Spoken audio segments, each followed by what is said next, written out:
button, and then he just like starts blabbering nonsense. That's usually like you just did now because I pressed the start button. Oh yes. God damn it! See, this is exactly what I was planning. This was what we wanted to avoid, and we failed miserably. Quick, Sharingan. This Okay. never happened.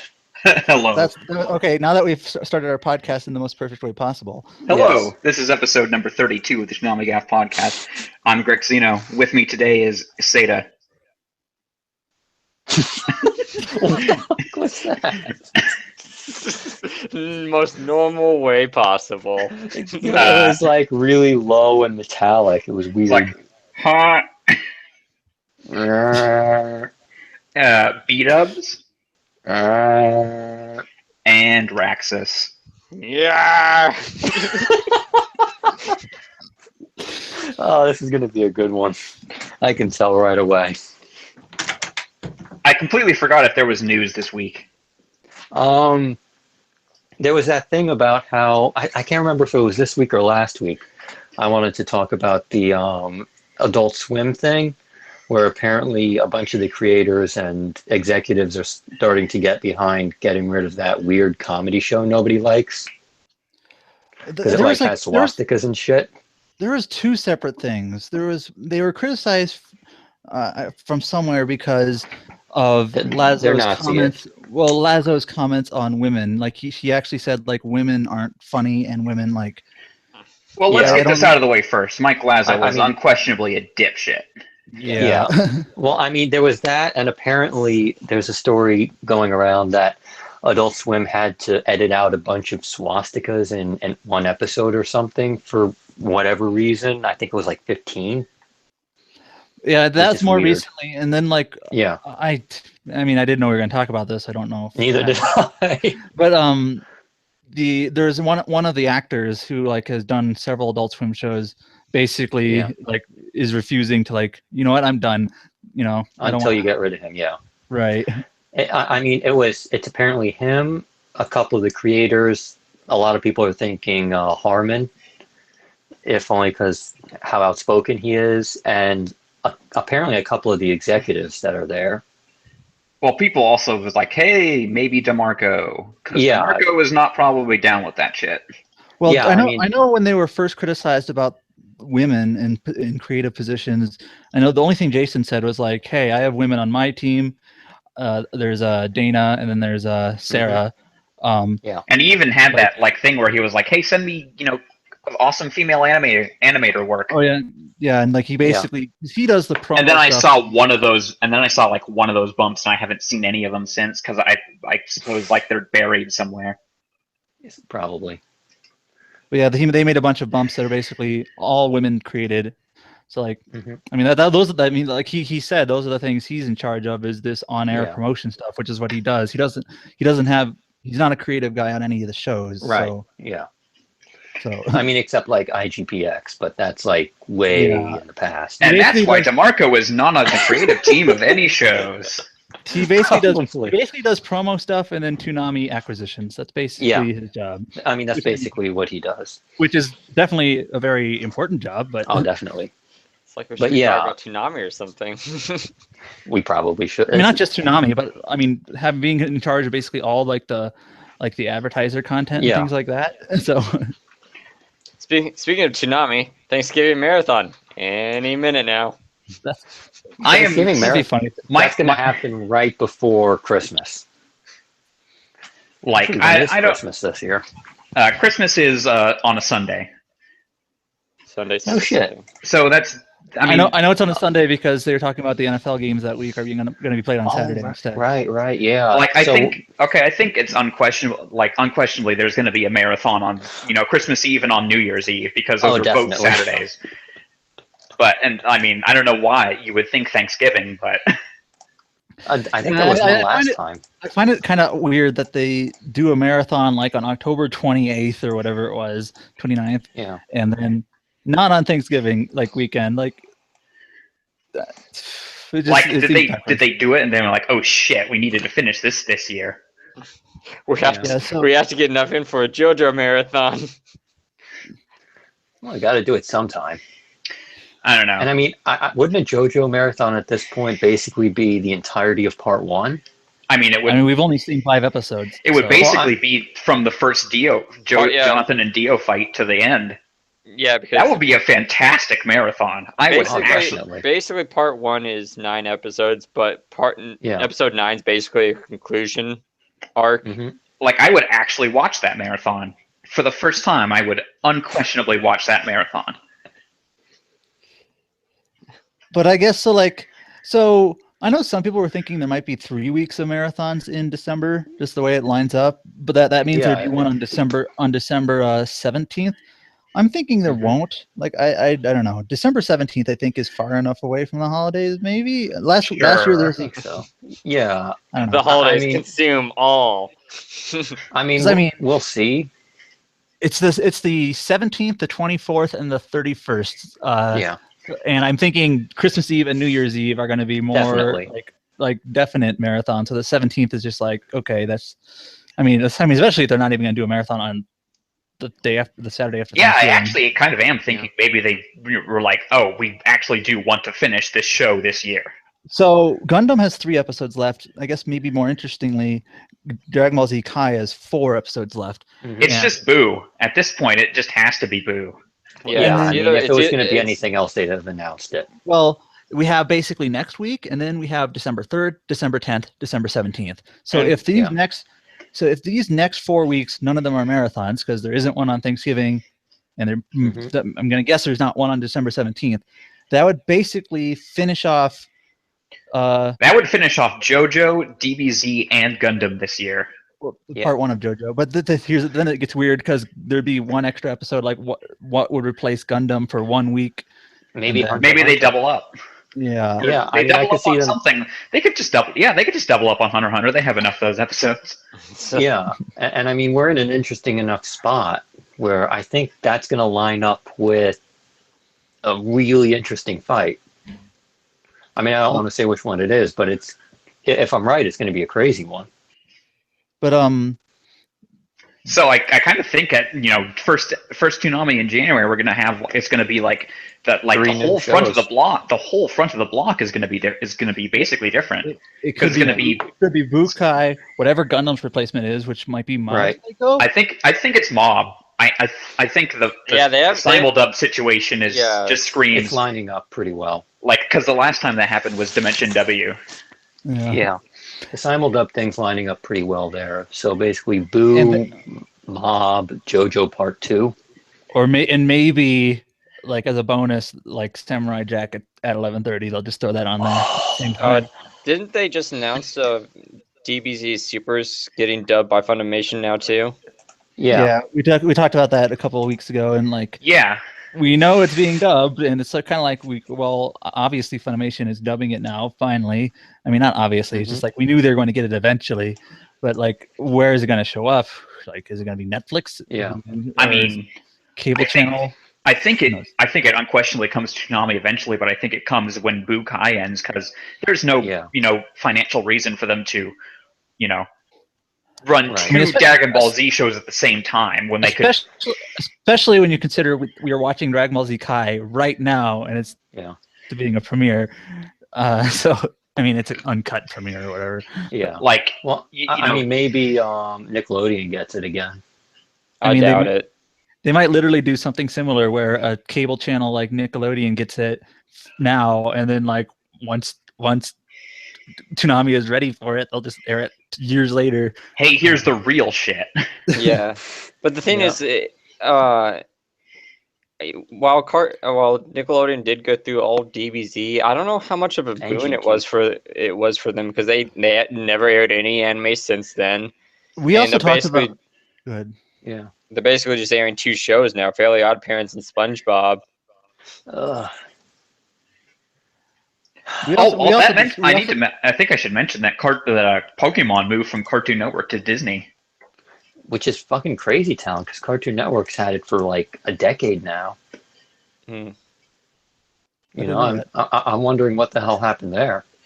I don't know. It's not the first time Pokemon's I mean, it used to be WB, but then like for the longest time, it's been Cartoon Network. And it's not like it moved to like an easier to access channel. Yeah, it's sort of is it Disney XD? It is probably.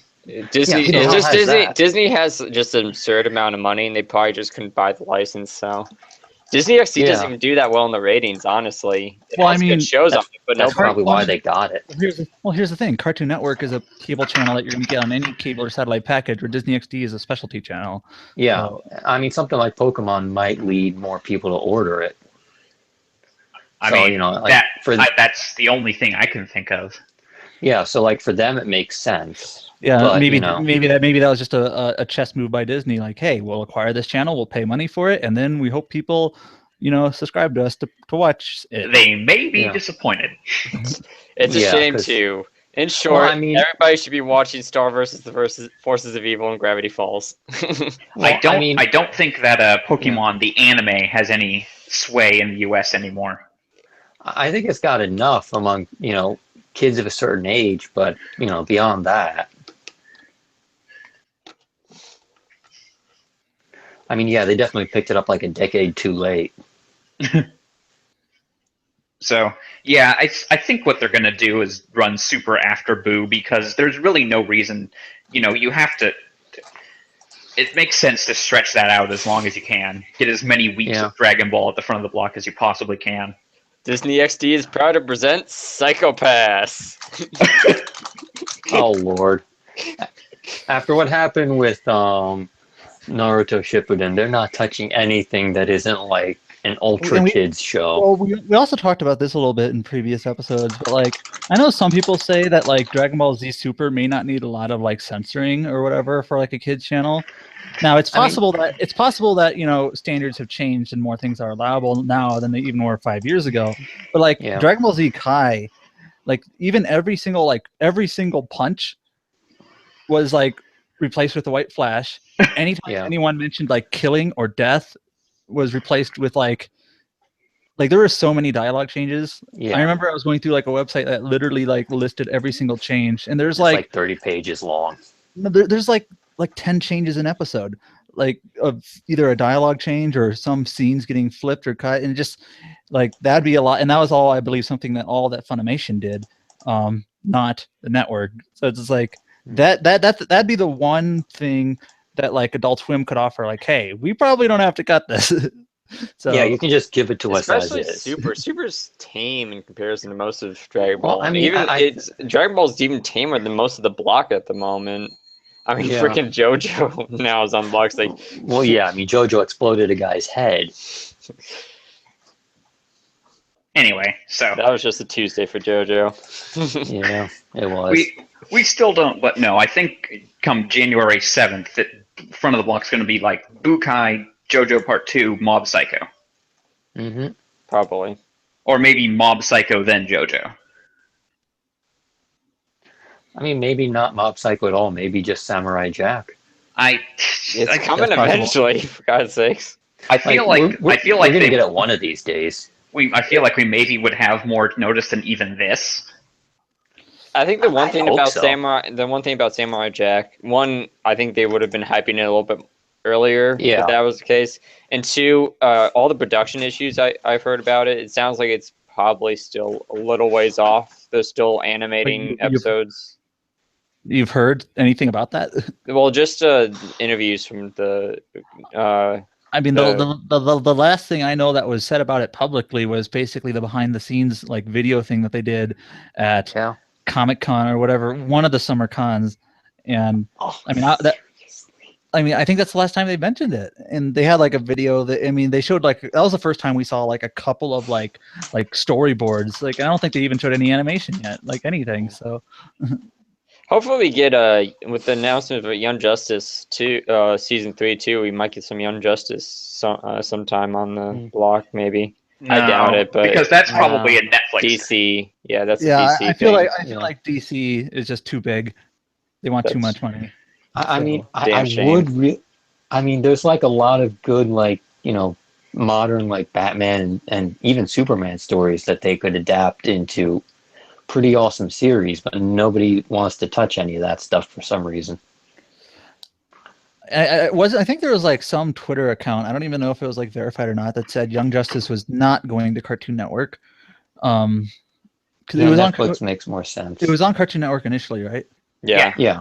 So like, if it's not going to Cartoon Network, it's not going to Adult Swim. I mean, it would be a long shot in any case. It seems like part of this, the reason why it's revived is someone else revived it, type of thing. It makes sense. I mean, after what happened to the DC animated block, it does make sense.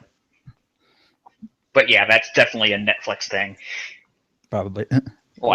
That just screams Netflix. Especially considering things like Luke Cage and Jessica Jones and already these they're not obviously not animated, but like these superhero things that are already like they're doing well. Basically established with Netflix. Like, okay, we can put an animated superhero thing on there now, and people would watch it. They have a bunch of animated DC movies too on Netflix. Yeah, I know, but they're mostly crap. I remember several years ago people would praise DC animation, but I guess it's been weaker lately. Well, The Killing Joke came out, and The Killing Joke was a big disappointment, and so because they screwed that up on like every possible level. And it's like you don't screw up The Killing Joke. Come on. Yeah. You don't get Kevin Conroy and Mark Hamill back for The Killing Joke movie and then fuck it up. Yeah, I mean that's basically it. And I mean, even if you go back to something like Batman and Son, where they tried to combine sort of the Damian Wayne storyline with the Court of Owls for some insane reason, instead of doing one and then doing the other. I will say this though, movies aside, the actual animated portion of it, like Young Justice, was really good. DC Action Justice League Action seems to be shaping up quite well. It'll never live up to the DCAU and Teen Titans. I wasn't expecting to. It just looks fun. I don't see why you're gonna saddle it with something that's which was the 1 hour animated, which honestly we're never gonna get back again, because I'm pretty sure any form of action and animation is going to be bite-sized. Yeah, because they can't afford to make these 30-minute action shows anymore, as every networks. I'm curious. Do we know how many episodes Samurai Jack's going to be? Everyone kind of feels like it's going to be 10. Yeah, 10 is basically what Adult Swim kind of like always does. Maybe 12, but like. Yeah. I mean, they don't ever ask for more than that, if only because I don't think they have that much money. Samurai Jack at this point is probably on it'll be done when it's done basis. Yeah. Yeah. They know that they can't screw it up, so they'll take time, even if that's like might actually impact. But my guess for when it premieres is I think is March, around the anniversary. That would make sense. Mm-hmm. Just don't do Venture Brothers time, please, God. Anyway, probably should move on to the block at this point. Yes. So let's move into Dragon Ball Z Kai. And typing. More typing. I'm sorry. Dragon Ball Z Kai. Dragon Ball Z Kai episode 94, Perfection's End, A Fury Beyond Super Saiyan. I'm just so fucking done with this shit now. Yeah, no, honestly, it's at the point where I'm like, just end it already. Like, we should be at the point where Gohan's just beating the shit out of them, Which he kind of is. Not. I mean, he's beating the shit out of the little guys, and it took the whole damn episode, and we had to give Vegeta like 12 different L's during the whole thing because, I mean, I don't really have much of a problem with that, but, then Cell had to take a bunch of L's. Couldn't they take their L's together? Like, at this point, all the recent episodes, it's like, what's different between them? Like, any one episode, it's like, hey, that episode where they fight Cell. And that other episode where they fight Cell. That other episode where they fight Cell. I remember Cell arc being one of my favorite arcs, and now I'm rewatching it, and I just feel bad because it hasn't aged well. It's kind of sad because it made Gohan one of my favorite characters, which we'll get more into when we get into Bukai. But there's one thing that really bothered me about this episode, and it's just Gohan just seems off this entire episode. It's like, no, it's Gohan's time to carry the idiot ball. Like, it's like, oh no, I want to make Cell suffer, and this is like, Gohan would never do this. Like, what? He's just acting really out of character. And, I mean, he steps back out of it like an episode later. It's just really weird watching this episode and Gohan's just acting uncharacteristically. I think that was kind of the point, though. Like it was intentional. Okay, now Gohan is going to act out of character now. To be jarring. I mean, that's kind of a difficult thing to discuss. Like, was that effective or not, or is it just stupid? But like, it seems like to me that it was meant to be like this isn't how Gohan normally acts. So I don't think it's like, sometimes you'll have like characters that are written, and then like it almost seems like the writing doesn't even realize that the character is out of character type of thing. Yeah. Well, I mean, I think they're just chalking that up to like, Gohan being drunk on power or whatever the hell it is. Yeah. Well, I'm thinking of like totally random change here, but like Star Trek with Captain Janeway and Voyager, like she would change her personality from episode to episode, but like the show would act like that's how she would always act. Like, and it was, it was just kind of felt like it was just poorly done, where like they didn't even realize that they were changing her character. Where I think here it does seem like this is supposed to be an intentional. Gohan is making a mistake, so. I just like seeing Goku's reaction face, like, "Oh man, I've made a huge mistake." Yeah, I should have told Gohan more of the plan. Throughout the whole episode, I'm just playing "Hello Darkness, my old friend" whenever Goku appears on the screen. Oh my god! Someone tweet this at Team 4-Star. I think overall, I still like the Android arc. Like the Android arc's great. It's just there's things about it, like with Trunks and his plight and things that almost feel like they're a little bit more real to me than just going to Namek, which is kind of like a big goose chase almost. Yeah, but like as soon as they introduce Cell, and then like even Cell's introduction, I don't think is bad. But I basically am down with the arc up until I can't decide. It's either imperfect Cell. It's when like Vegeta and Trunks, no, it's semi-perfect Cell. I'm sorry. No, it's perfect Cell. It's like when Vegeta. It's when Vegeta and Trunks take on imperfect Cell. That's when it gets like there's just too many coincidences that allow this plot to continue. Yeah, like they just do too many dumb things that make no sense because Vegeta's an asshole. I think it would be fine if there was maybe just like one. How about we just had Vegeta decide to let Cell power up? Like that was maybe the only thing. Like I think Trunks wasn't there. One of the biggest what the fuck moments actually is coming right up, but we'll get to that. Well, yeah. Then I mean, the next episode is basically the biggest bullshit moment in the series, almost. Like it literally. Definitely. And I want to say something. Like these are the types of things that like people complained about way back when. Like I remember people would make fun of people charging up for Super Saiyan hair. Or I did that. I remember Cell powering up, and it was just like one of the weirdest screams when he was powering up, like singing. But I want to say like people who are watching this for the first time, which I think Grex is, like a lot of these things we kind of were like aware of. It's just like at the time we just kind of put up with it. Yeah, like we forgave it because there was nothing better. Like I remember people saying like Toriyama forgot. Like, when I was like in middle school, like that was a thing. Like he just forgets stuff. Like for example, when they revive people now, they just revive where they died, which is not how it used to work. No, they used to wind up by the dragon.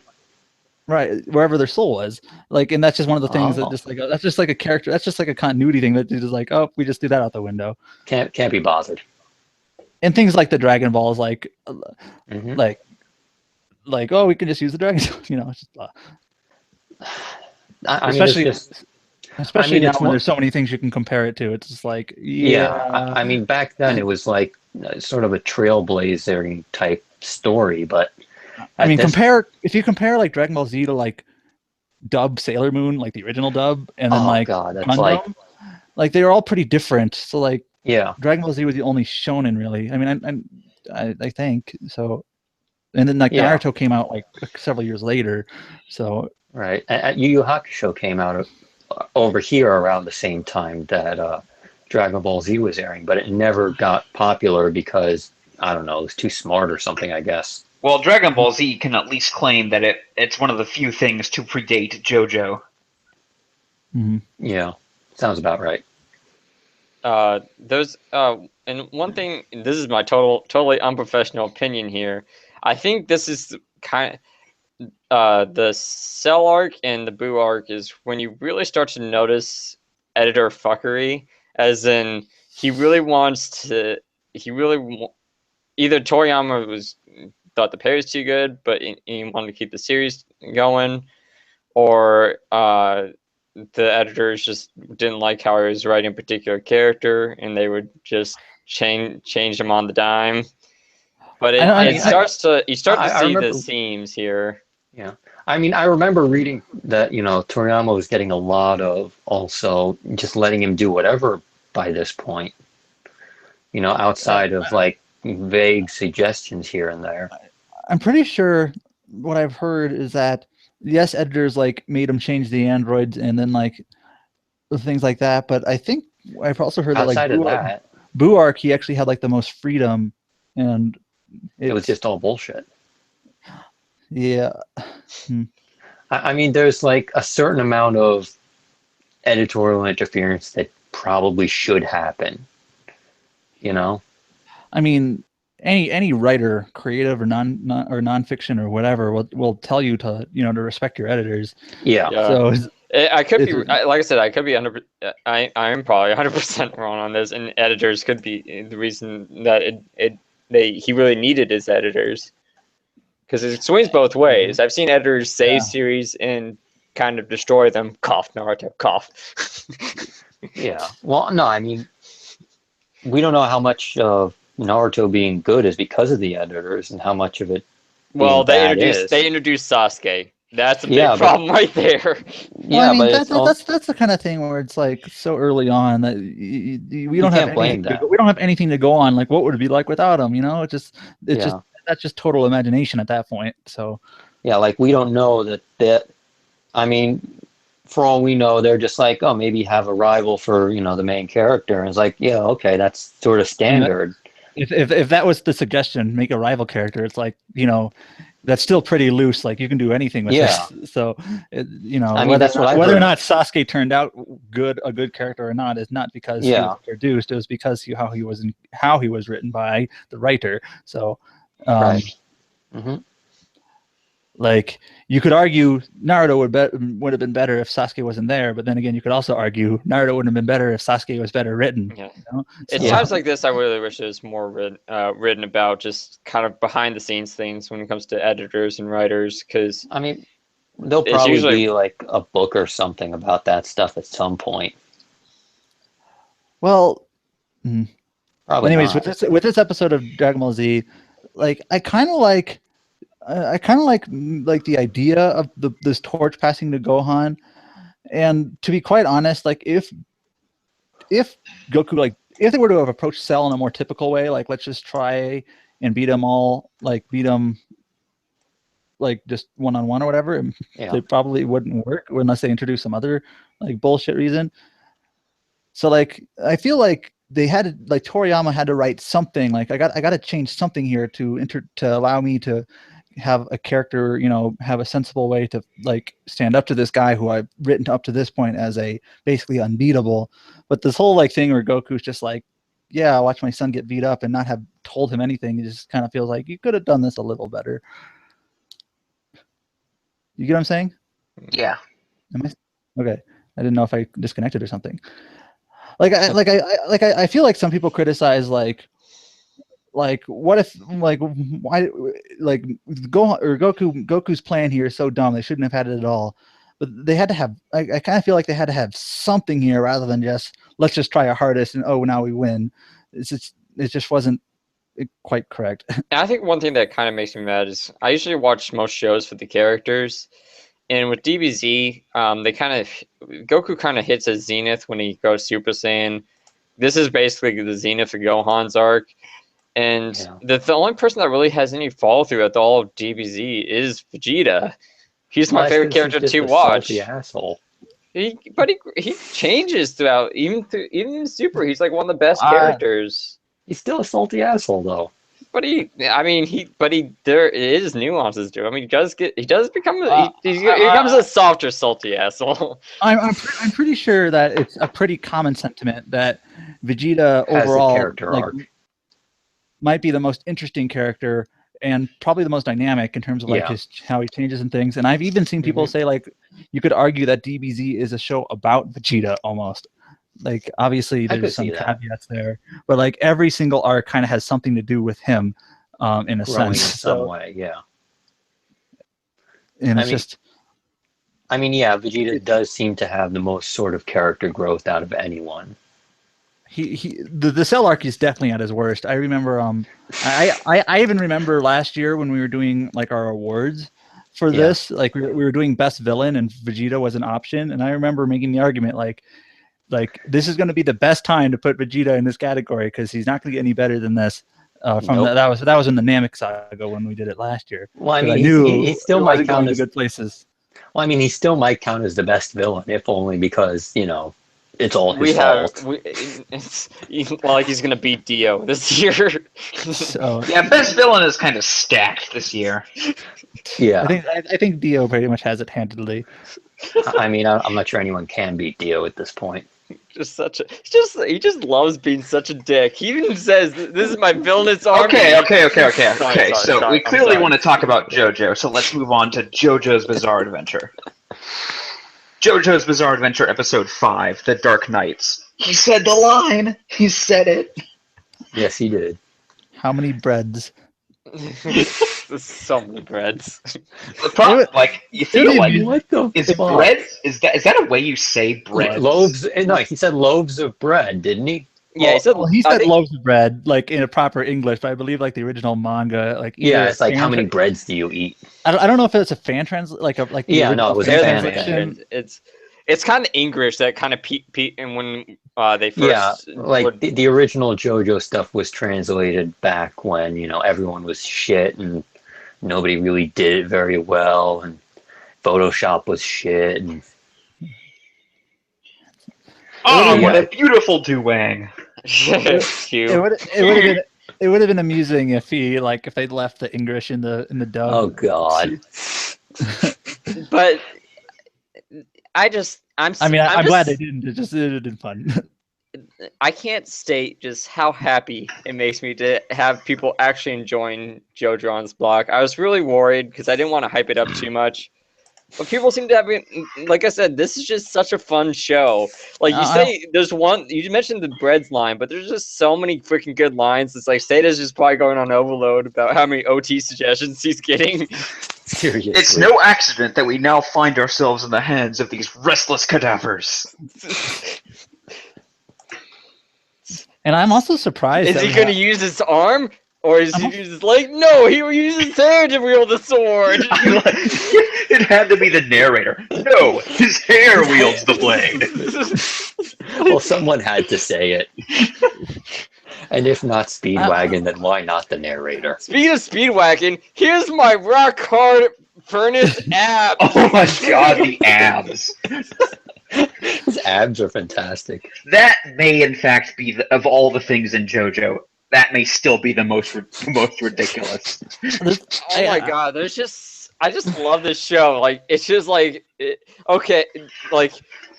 challenge is to go find a person that's somewhat familiar with this and just try to describe what happened this episode. Well, I'm surprised that there's so many people that are participating in the thread who haven't seen it, and like these are some people who seem to like to be anime fans and have watched various animes for fun. It's just there seems to be several people that just haven't given JoJo a chance yet, and now that it's on TV and in a group watch setting, they decide to, and most of them seem to be enjoying it. Yeah, I think a lot of people actually just held off on it under the assumption that it might be coming to Toonami at some point. You might be giving Toonami too much credit there, but I think people do use it as an excuse, just like, you know what, I haven't seen this show, and it's like now that part 4 is being animated, and they see like, well, I didn't want to watch. I was so far behind, I didn't want to watch part 4 now that it seems to be like one of the most popular airings in Japan.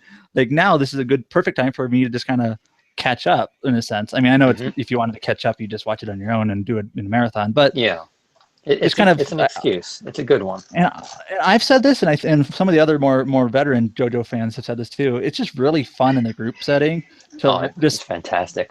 Having people just laugh at the show and like the reactions and all that from the well, I would say laugh with the show. I mean, the show never really takes. Oh, that's what I meant.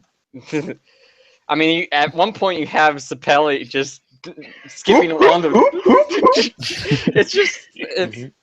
I mean, it's one of the show that follows the rule of cool above all else, and it's just it knows it's silly. It's JoJo. I mean, bizarre is in its name. Yeah, like JoJo knows it's JoJo, and it's not trying to be like a serious work of art. I said this last week. The part in the show, like the first thing in the show that almost made me like almost think, now this is almost too silly and too ridiculous, I think is in the next episode. Oh God. It's the part with the leaves. I said that last week. Yeah. But I was just like, what? But no, I always thought of all things it would have to be the abs. Yeah, like I thought it was almost more silly than the abs. Well, I mean, the abs, it's like, I'm using my body heat to warm you up at least, you know, you can justify it that way. Yeah, so it's like, and it was just that part was almost kind of just like a silly exaggeration of something people do. Like if you're in like, you know, hiking in cold weather, like that's something, you know, share body heat doesn't seem like it's that far-fetched, but like the leaf thing is just so like, okay, it's silly. It's just madness. I love how these things distract you. Meanwhile, nobody ever questions Dio's inexplicable ice powers. You know what vampires do.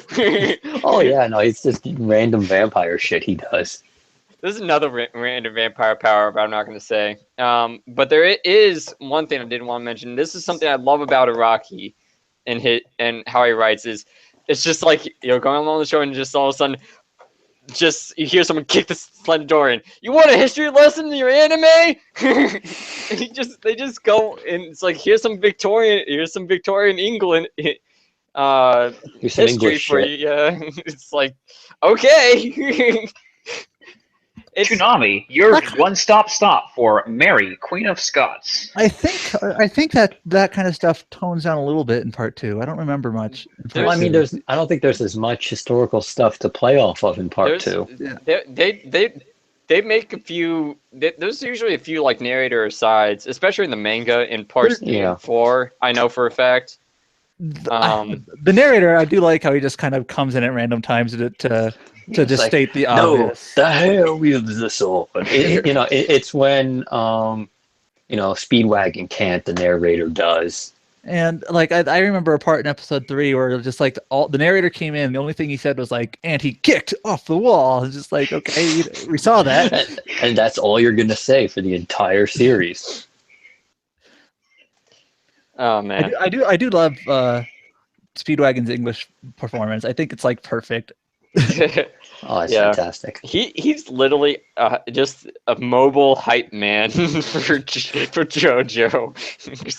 Goes That's around. Why he's awesome. Speedwagon is the stand of the Joestar family. Oh man. But despite all of this talk about this episode, this is actually the one episode out of all of them that I probably would forget was ever part of JoJo Part 1. This is where it slows down a bit. It's because we get a couple fights with Tarkus and Blueford. Tarukas. It's just because Blueford is kind of like, oh yeah, that guy. and then at least next episode has like the ending. The final fights and stuff. Yeah, but there's always even and that's what like even we're gonna say it's like it slows down and stuff and. Most people's not going to even notice just because part 1, arguably with most JoJo fans, say is the quote-unquote worst part. It's still JoJo really and still plenty entertaining. Yeah, I mean, when people say part 1 is the worst part, they're saying in comparison to the other parts that are amazing. But it's not that it's actually bad. It's that in comparison to the rest of series. It's like, Yeah, when we have part 2 to compare it to, we can, I think, discuss it a little bit more in detail. But, anybody have any other thoughts about JoJo? Like we kind of touched on this already, but I remember when I was watching this originally, like this part felt really slow to me, and it doesn't in the group watch setting. Like it seems exciting, it is exciting. I guess what I'm getting at is it's almost more enjoyable in this setting. Like it just makes. I did love that Tarkus and I never noticed this before, but Tarkus and Blooper just come out from directly under Dio, and they're just holding up this giant rock that Dio is standing on. That's so fucking JoJo. Yeah, just strike a pose. Why not? And then there's this random kid they're just carrying around. And he's like, okay, there's zombies and shit, but I'm cool with this. He actually has his own storyline and everything. It's funny. It's just we also didn't mention the Sonic underwater logic. Oh yeah, he went deeper and found bubble series. Isn't it possible that actually predated Sonic? I think it did, but I mean, I think it's also a thing that might have been in other literature at the time. It seems like the kind of thing that wouldn't be that far. It's not that like air pockets underwater. Certainly nothing new. So yeah, I mean, what if someone was in a life or death situation and they had to exploit one of those, like it, but it's always good to remember that whenever you see something in JoJo and it's like, hey, it's just like that thing, it's always the other way around. That thing is just like that thing from JoJo, because JoJo always came first. Almost always. Everything around you came from JoJo. I mean, this one of the granddaddies, along with Fist of the North Star. JoJo is the creation myth of the Earth. Oh god. Oh god. But one thing I always loved about JoJo, which I think it's unfortunately doesn't until we get into like parts like the future parts, which will be quite some time. It's just I always loved the power sets of JoJo because it kind of helps keep the power creep from getting DBZ or Naruto levels of crazy. Mm-hmm. And the fact that they reset. Yeah. Oh yeah, I think the reset definitely helps. So it's nice that you have these established power sets and it doesn't get like freaking Sharingan levels crazy or like planet destroying levels of crazy. It's just really like how can we use these powers in creative ways to defeat our opponents or have an outsmart really strong opponents. Right. Like Dio, who now he can freeze Hamon, so what can we do to get around that? Yeah, like there's even like one of those like volume interviews where he's like, "Hey, I don't want like about part 4. It's like, man, I don't want to do that constant, everyone's stronger than the last guy thing." Yeah, it really works out in his favor in the long run too. I mean, you just get really interesting fights.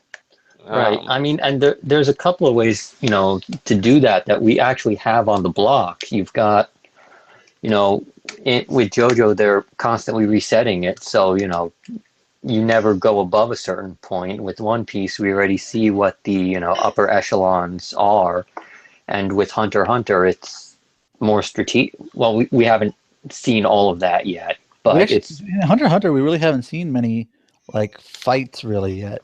Yeah, it's mostly because we're still getting Nen explained, but it's more of a strategic thing than a power level thing. So, there's actually, like, if you want to see ways that, series go about not, avoiding, like, the Dragon Ball Z and Bleach thing, there's actually 3 really good examples on right now. Mm-hmm. Well, yeah, I mean, both, 2 examples are basically lateral power structures. Yeah. Mm-hmm. While the other is just reset. Anyway, JoJo is still crazy. Yes. So let's move on to Mobile Suit Gundam. Mm-hmm. Mobile Suit Gundam, Iron Blooded Orphans, episode 22, Not Yet Home. I've already forgotten what happened in this episode. Well, I guess that's how the biscuit crumbles. He's in that great big Cheddar Bay in the sky. I'm booting both of you from this call. Oh, God. Anyway, so in this episode, Orga mopes in his room and then gives kind of a very psychotic end of the episode speech. Yeah. I mean, somebody mentioned that they weren't sure whether or not this is supposed to be played straight. I think it was Seda. Whether or not this is supposed to be played straight and we're supposed to be buying into this, or that, we're supposed to be like, wow, these kids are fucked up. And I feel like it's more that these kids are fucked up. Like basically, first of all, there's a couple of things in this episode, but that was the one where like they're basically going on a revenge tour. Like, let's get revenge, and let's literally like Mika's. Like, I kind of get maybe there was some nuance here, and Mika was just like, let's go kill people. It kind of fits his personality, but also just to kind of work to get Orga out of his funk. Like, how much did he actually mean that? I feel like he wasn't just let's go kill people, but I might be giving him too much credit. But I started noticing last episode, has he gotten more psychotic? Because like last episode, people, like he would be crushing people, and he's like, oh, shut up.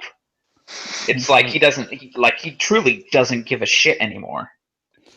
But yeah, anyways, at the end of the episode, they're all like on this like rally, and they're all like cheering to get revenge. The show did actually go out of its way to basically show some of the people, notably the more the adult people, say like, well, I guess this is what they want to do. Like, so yeah, like, wait, this isn't right. The show is intentionally showing us that there are some characters who aren't be 100% on board with this. So I kind of feel like maybe we are supposed to be like at least a little bit hesitant to be like, okay, you don't need to be all rah-rah to get revenge here. Maybe that's a little bit childish because they are children. So yeah. Well, I mean, I think it goes on to show you like how psychotic they are as a whole. If only because it's like, damn, your friend just died, and instead of like they decide, okay, we're gonna kill everyone now. And it's like, wait, what?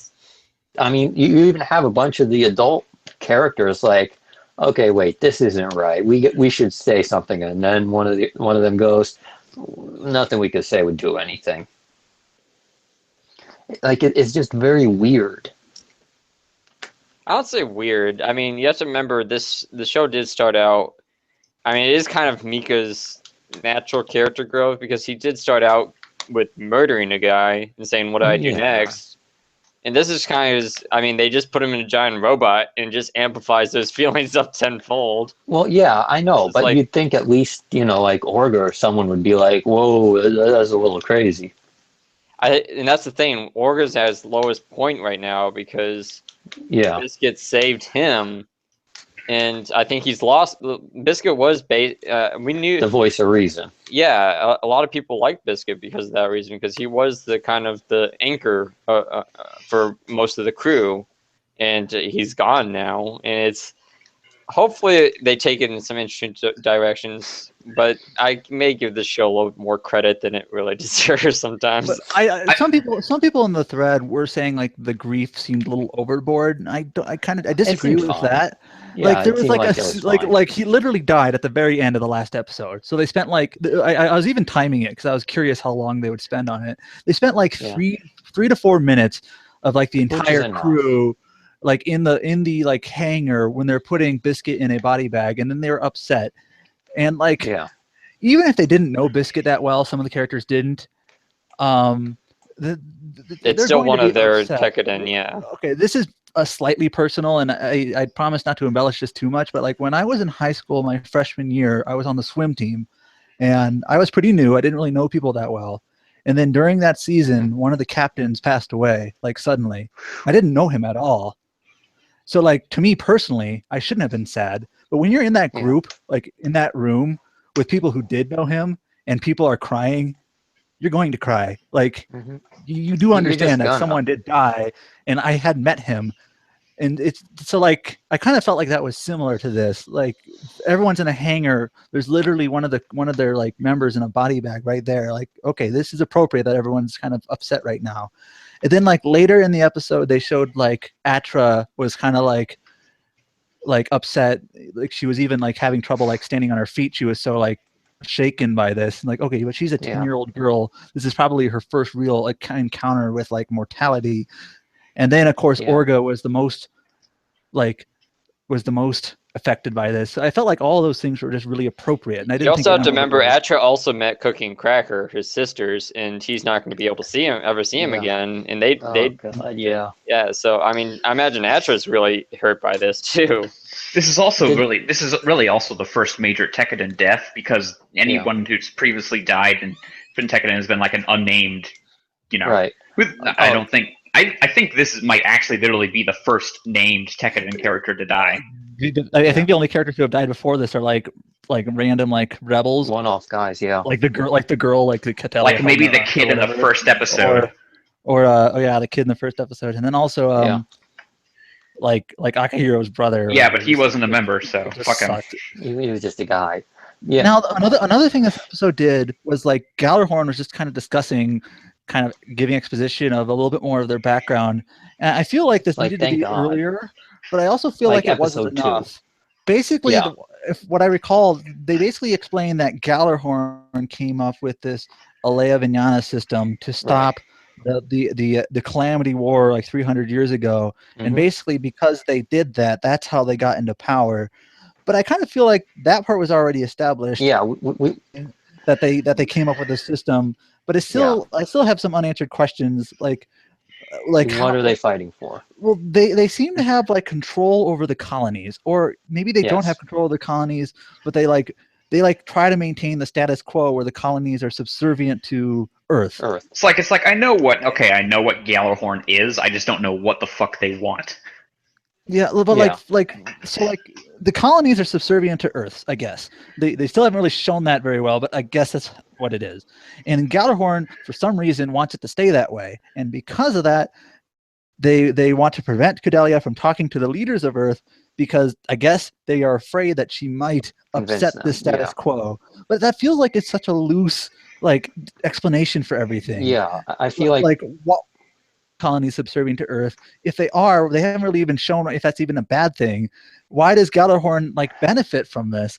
Like, and why is Kudelia the leader of this? It just so many things that just didn't feel like it's fleshed out well at all. Yeah, there's a bunch of stuff about it that's just like, wait, really? It just isn't explained as well. I mean, I also wanted to point out that earlier when we were talking about the grief scenes, they had what's her name, the older lady, going to Orga's room, but was chased off by psychotic kid. I can't remember it. Yeah, Mika. But was chased off by Mika before she could do anything. And I can't help but think, like, maybe going forward, we're going to see, that be more of a dynamic thing, like the two of them tugging on him in terms of making decisions. So, say that you had a bone to pick with Kudelia this episode, didn't you? Well, so they introduced I try to pay attention to these things, so I don't want to just shrug it off, but it gets harder to do that like this late into the season. So they're like introducing like this new person. They haven't shown him yet. They just mentioned him about like how they can get to. I guess they're going to like Edmonton or something. The most important place in Canada. So of all fucking places, Canada. They're going to Edmonton. So I understand they're going to like this place because that's apparently where one of the leaders is, and then they like introduced another character or faction to help them get there.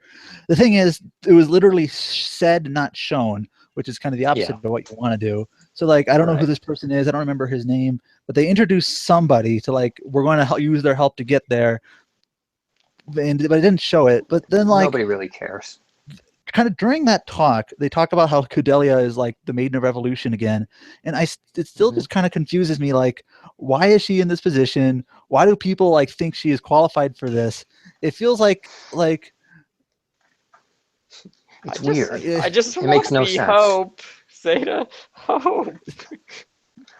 But it makes no sense. Why? Like, what's so important about this character that it leads her to? Like, why does everyone put her in that role? We have no idea why. It doesn't help. It just sort of happened at one point. It's not helpful. We're not getting kind of view like propaganda with Cordelia on the front and center. Yeah, to start like at this point in the series, she should. This is the thing about that I think. While it's fine with the grief in the episode, the thing that bugged me is it seems like it's going like it takes all the typical story beats of a narrative and just kind of turns them upside down. Like we just got background on the Vanyanya system just now. It's like this would have been helpful 15 episodes ago. Yeah, well, like this should have been like episode 2. I was saying this earlier. I don't think Raxus was on, and if you didn't listen to it, like I feel like there's a lot of things in this show that are just stretched out too far.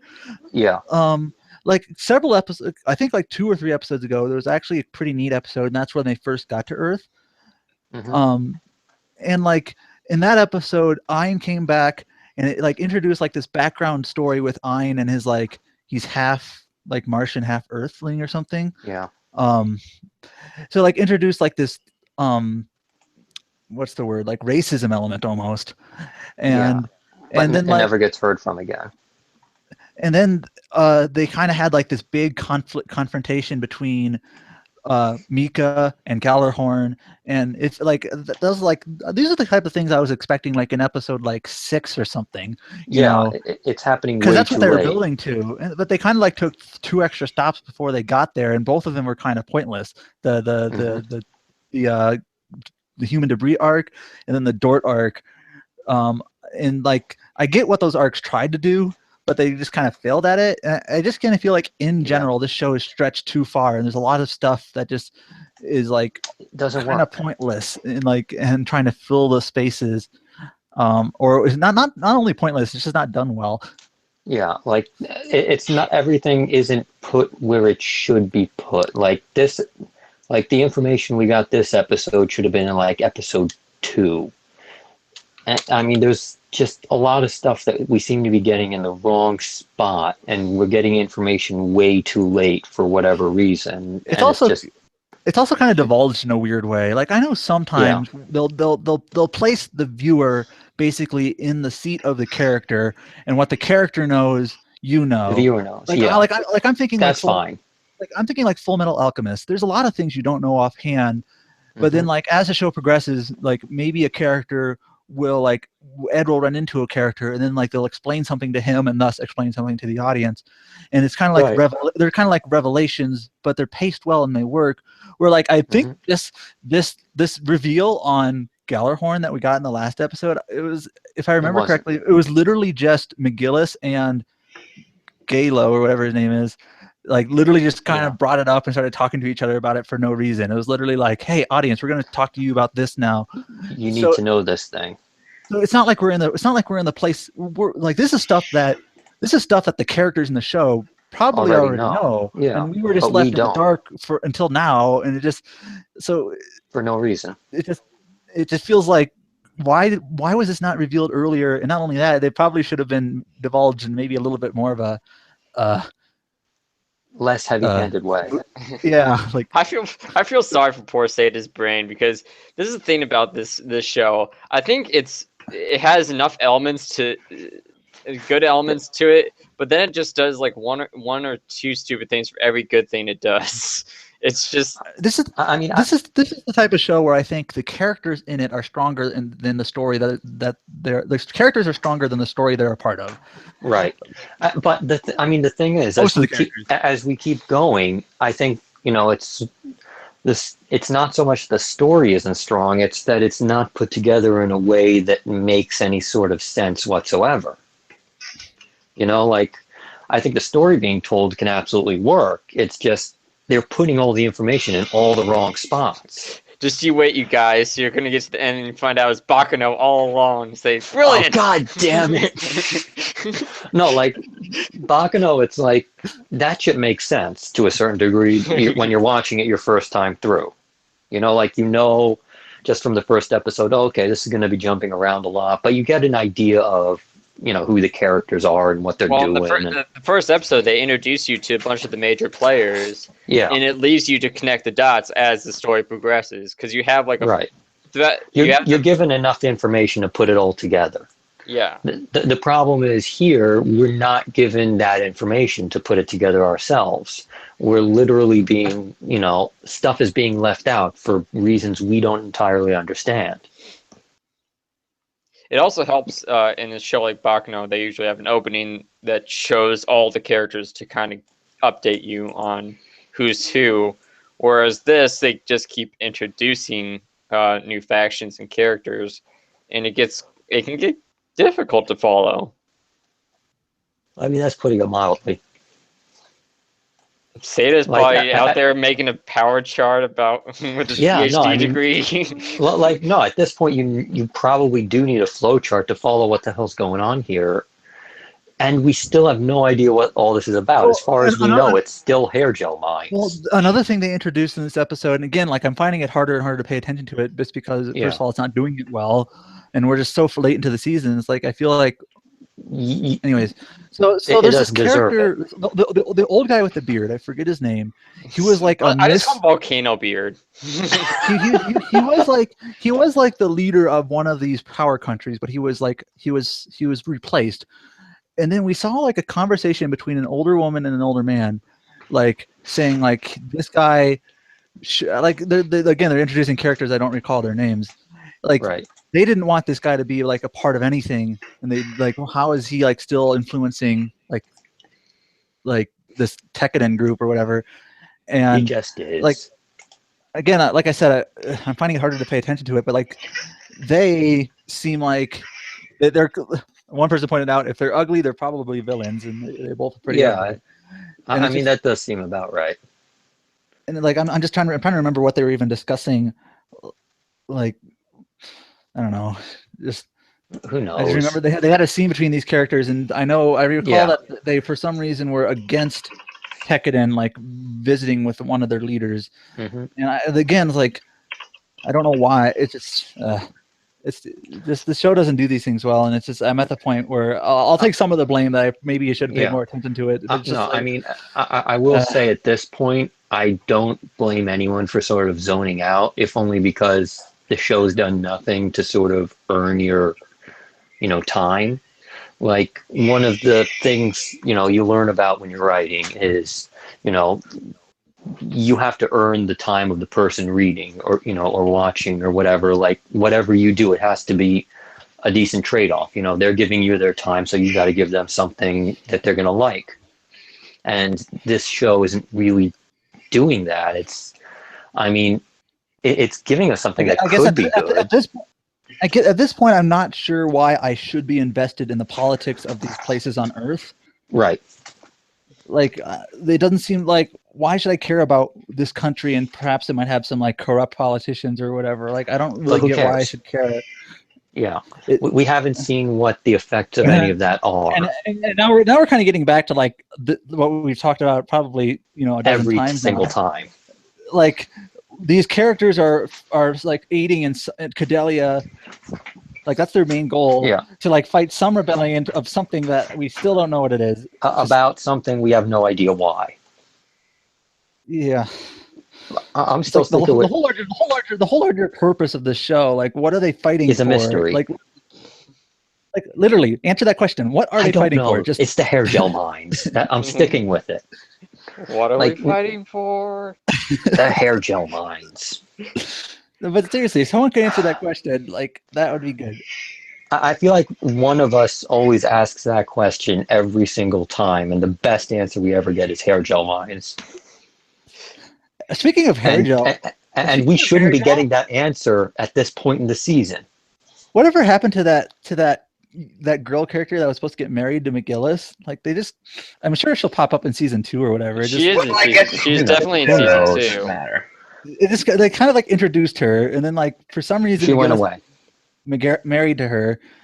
I don't take as much issue with it as some people do, because he's clearly just doing it as like a political move or whatever. Yeah, it just seems kind of weird how they like introduced it and then it just kind of like went away completely. What was the point? Yeah, I'm sure it'll come back. It's like in the original Mobile Suit Gundam, they introduced, what was the Indian girl's name? I haven't seen much of the original. She was a psychic and everything, but she was a very important character with Char. It's like they introduced her, and then she just kind of pieced out for like 20 episodes. Jesus. By the way, I'll be very important later in the series. Bye.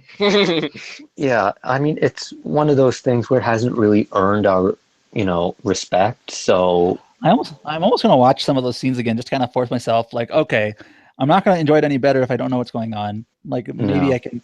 Like, what are these politicians? What are these politician guys like on the U.S. Like, I know Cordelia wants to meet with them, but like, I guess they have some of their own internal like conflict. But we don't know what any of that is yet, because I mean, there's really no reason for us not to know. Because we'll cycle in a circle again because it seems like nothing matters. So. Yeah, it's basically we're learning all the information we need in the wrong order. Like, there's stuff we know right now that we didn't really need to know right now. But, we seem to know it anyway. Kind of going back to the whole stretched out plot point thing. Like, whenever they talk about like the character of Ein, they'll bring up that one guy who was killed in like the first episode. Like, we're supposed to like care. We're supposed to be empathetic to this guy's. We don't know who he is. Yeah. I just feel bad. Like, he should have probably died like maybe a dozen episodes ago, because it's honestly reached a point where it's basically do or die for him, and unless he's going to take out the main character. Well, I guess they also introduced that like Ein is going to be like a robot or something, like because he was injured. That doesn't mean they turn him into a robot. Well, no. Well, he has to get in the lay of Inyana. Or that's right. Yeah, they're giving him that thing. They were just talking about it, and they didn't show it. But I know McGillis and Galo, is it Galio? We're just like, we need to fix him up, and like they're talking about like machinery and stuff. McGillis and Gaylord. God, we can rebuild him. We can make him stronger. I mean, like finding out that Galahorn made the Alea of Inyana thing. Like, that's I don't really something know what that changes, though. Yeah, I mean, that's something we didn't really need to know at this point. Like, we need to know why the conflict is going on, not that they made this thing. I also almost want to refresh, like, okay, if Galahorn made this, like, I guess, control system, how did like these like kids like in this get their hands on it, acted with it like against their will? Yeah, like, they were part of the corporation, like the corporation they revolted against in the very beginning. Like, so I think it was like, if I remember correctly, it's just like a Galahorn like camp that they were kind of like oversaw, and then eventually they attacked it. They must have not, forgotten they had it. It's not forgotten they had it, just like they forgot they had it. Well, I think early on introduced there's infighting going in Galahorn. McGillis kind of personifies that. Yeah. And they were backstabbing the entire unit. That first villain, the first commander they fought against, who like smashed his head against the wall. Remember that? Yeah. Like, that attack on that earlier base seemed to be like just his thing and not just a Galahorn thing. So like, yeah, they don't all have the same ambitions, but it just, again, I feel like these plot points are so stretched out that it's just it's not compact enough, and there's too much stuff happening in between, and we're not given enough information. And I mean, it's just so much stuff we don't know. Wasn't the whole human debris thing so like we didn't need impactful? Like, isn't Akihiro one of your favorite characters now? Fuck that guy. I'd rather know why everyone's fighting. Hey, but he has new Gundam. That's important. Oh, they couldn't have done that off screen or something. Been like, oh, we found this on an asteroid. Here's why we're all fighting. That one guy. Yeah, just like find it on an asteroid and explain why everyone's fighting. Like, I feel like that's more important than pretty much everything we've done at this point. Is explaining why we're having this conflict. But then I feel like I say that every week. I think I said this before, but I think at the end, the show is going to be a show where I like various moments of it, like individually, but as a whole, it's just not fitting together at all. No, it's like a jigsaw puzzle where they've completely put the thing together in the wrong way. I haven't even. But some of the pieces are pretty. Yeah. Like, we're getting some decent pictures. They're just all in the wrong spots. I haven't listened to anything from the season 2 thread, but hopefully they've started to shape up in the season 2 thread. I have no hope. I love the season 2 OP where it's just like, Decadent, this group of violent murderers. One person tried to stop them. Biscuit Griffin. But then they murdered him.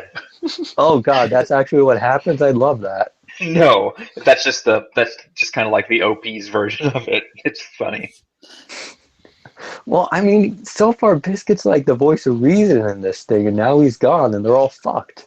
Like as soon as Biscuit's gone, like Biscuit was the morality chain. Yeah, and I think like clearly I they need to add more Cookie. Like I think I mentioned this a little earlier in this one, but I think the blonde lady is going to try and act as that, but she doesn't have the cred to Didn't do she it. just kind of show up in the Door arc too? Yeah. I mean, you saw her trying to make her way to what's Akahiro's room? No, not Akahiro. Orga's room. Yeah. Before she was. Yeah, but I feel like she's going to try and take Biscuit's role, but she doesn't have the cred with the crew to do it.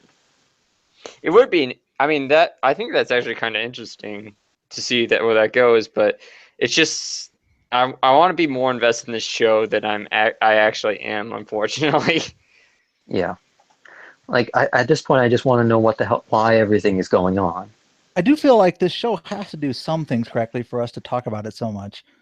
We don't. Just, we don't just shrug it off and say like, okay, let's not talk about this shit. No, I mean, I think you're right that it's close, but it just misses all the time. Yeah, it's like that hitter is, standing at the plate, and every time actually, it's more like the soccer game. It's like every time Toronto gets close to scoring, they completely miss it. And now it's 3-0. It's like, A for effort. Yeah, like they probably deserve an A for effort, but it just isn't working for whatever reason. Well, hopefully they can score a goal in the last few episodes. The odds are low, but yeah, odds are they're not going to pull off a miracle. But it's just one of those things that it's like really they need to like Seda said, the characters are a lot stronger than the show as a whole. Except for Cordelia, her character is like no, she's bad. Is the worst of the bunch. What do you mean? You don't like Fumitan? We just don't know what the heck is driving her to want to do any of this, other than she saw some poor people once.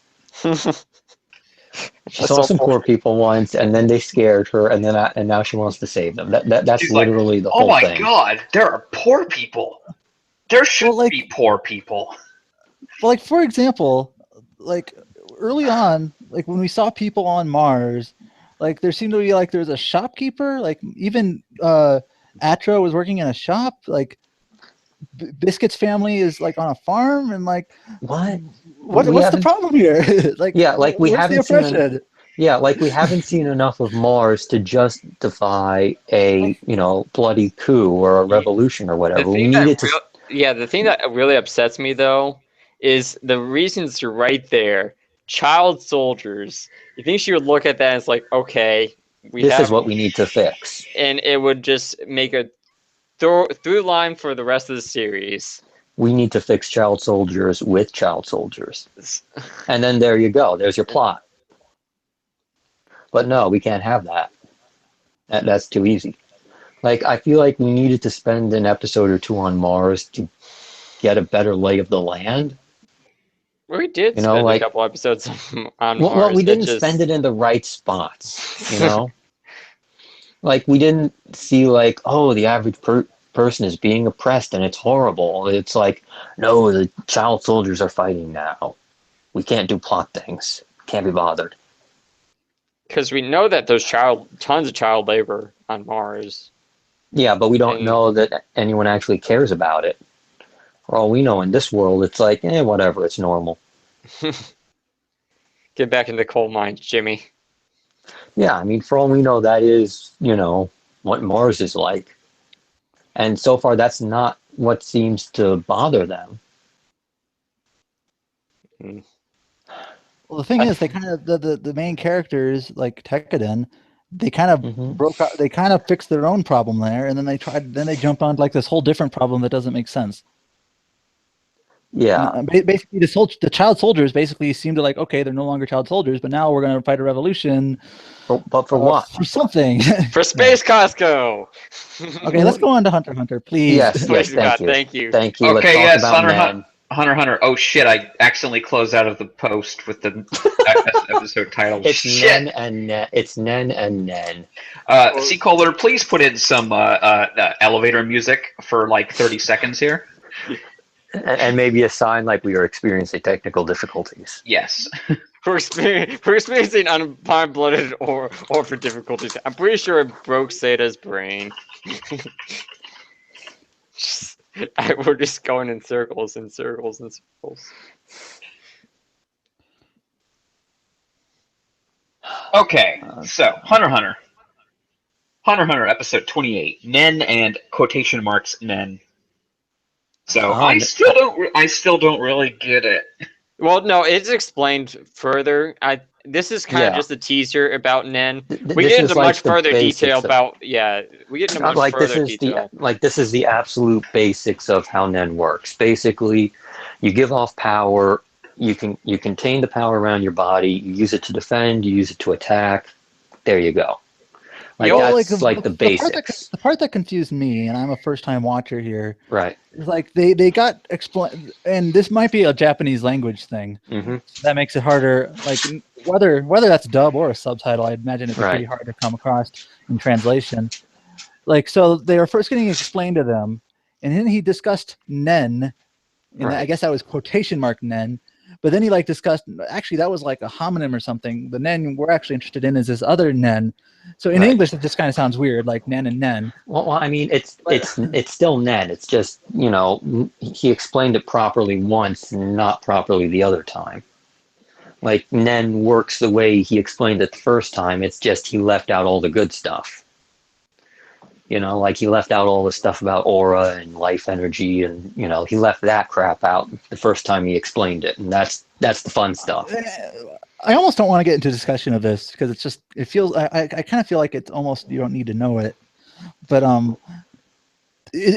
should all I really know right now is that basically Nen is an internal basically power that people can kind of access, and then once they're able to access it, they can manipulate it however they want. Well, I guess people might have different aptitude to how well they can utilize their Nen. Well, you're pretty close. Yeah. At this point, all you should really know is that everybody has Nen. You can wrap it around your body to protect yourself and to attack, and you can use it to do a lot of damage. Anything other than that, that's coming later. They further exploring different types of Nen and its influence on society and stuff like that. But that's in a couple episodes. I think next episode actually. But at this point, is it really important at all that he lied about it at first and then at the end of the episode he didn't? It kind of felt like a waste of time almost. And you'll find out more about that, especially when you catch up with what Krapika and Leorio is doing. Yeah, every Nen teacher is very obscure about teaching it because it's, as you quickly find out, Nen is appropriately super deadly in the wrong hands. And it's not only that, but there's actually a reason that this guy is being like this with Nen, and with it'll make sense at the end of the arc when the big reveal happens and you're like, oh, son of a bitch. But as far as Nen, you don't have to really worry about the power structures. They'll be having this.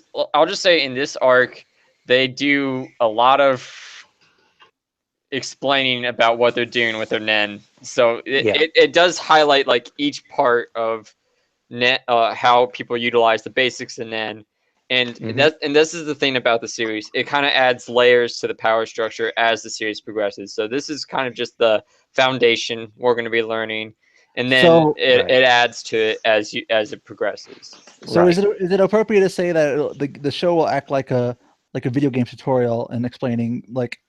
Yeah, that's pretty much how it works. Let's say you get the basics, and then as it goes on, you learn more and more complicated uses. Like what I'm imagining is like there'll be a fight, and then some guy will do something weird, and then like one of the spectators can be like, "Oh, he's using his Nen. See, look at that. If he does that with his Nen, he can protect his lower arm from that attack from his enemy." You know, I mean, something like that is more, it's explained in like a training thing or whatever. But I mean, how the individual, I mean, like, how do I put this? Not everyone has the same Nen power.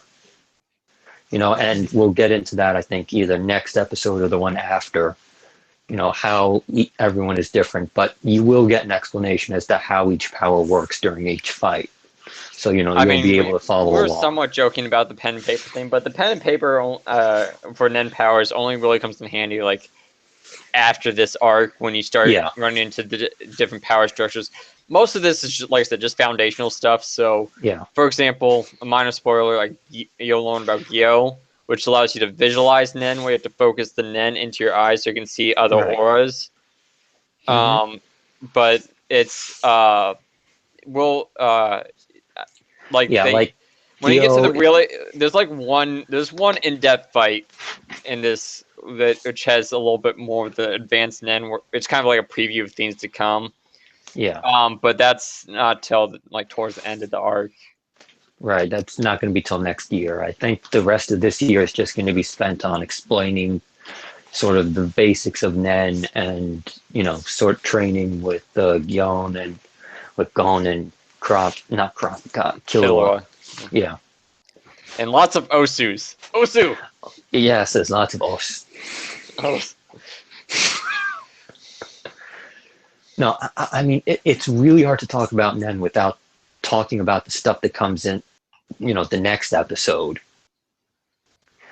Because which one is the one with the cup of water? The water and the leaf. Yeah, it's either, I'm pretty sure it's either next episode or the episode after, but it comes really soon. Yeah, because that one is the one where we can really start talking about, Nen. The power structure. Because this is just like the really basic sort of bullshit. Like, you can call out your chakra by thinking really hard. I mean, that's basically what it is. It's like they just learned about chakra. Yeah, and if you watch the ending, they actually hint towards the Nen power system at the very end. Yeah, you can see a bit of the graph they use. So, and yes, there is a graph. And there will be a test at the end of this. Yes, well, I think we're making this sound a lot more complicated than it is. They go very step by step. So you don't have to worry. By the end of this, you'll be able to follow along with the best of us. It's not hard at all. It's well explained. Yeah, even later on in the series, they will say, "Oh, I have to use Gyo to spot this ability." Blah blah blah. So it's you learn it through repetition. It's all fairly well explained, and it ramps up slowly with the insanity of the things that people can do. Because some people do one thing, other people do another thing. Then you're having fights with dartboards and. What do you know? Yeah, and a guy with a cigar and in a big grassy field. Besides that, our favorite character returns, the creepy clown. Oh God, Hisoka's back. It's like, what's up with floor 200? Pedo clown. Menacing aura. It's like, welcome to Menacing Aura, the series. I love Hisoka though. He's one of my favorite villains of all time, and it's always great whenever he pops up. If it wasn't for Dio coming this year, I think Hisoka would be the best villain we've had. Yeah. It's just too bad. gosh, he's just he's creepy. He's creepy and helpful. It's just I just experienced so much emotions when seeing him. It's like danger, danger, stranger danger. Oh, that was nice advice. But he does kind of seal off he uses his immense aura to seal off the aura, which even Gon Killer can. They can't make that. it through. Yeah. Do you feel that? I can taste that. Yeah, I feel like we've been talking a lot. I don't really have much more to say about this. Yeah, Grex, I mean, what do you? I mean, I like that Wing has a problem with fucking up other people's shit. Yeah, like the vase. That. Like, hey, sorry about your vase and your book and your juice and your wall. I think most of that was his stuff, though. Nah. I also liked how it's like those two dumbasses that Gon and Killua fought. It's like, man, I'm a snake, and it's like, look at my muscles. And then go to break, come back, they're shoved into a wall. Yep. It's like worthless. Anyway, let's move on to Naruto. Naruto Shippuden episode 135, The Longest Moment. So here's every single episode that involves the Uchiha clan. It's like, blah blah blah clan, blah blah blah clan, blah blah blah eyes, blah blah blah eyes, blah blah blah clan. Haha, I attacked you, but I Sharingan. Hi, Sharingan your Sharingan. I Sharingan your Sharingan. It's like the fucking eyeballs. Just end it now. This like really literally, was the longest episode.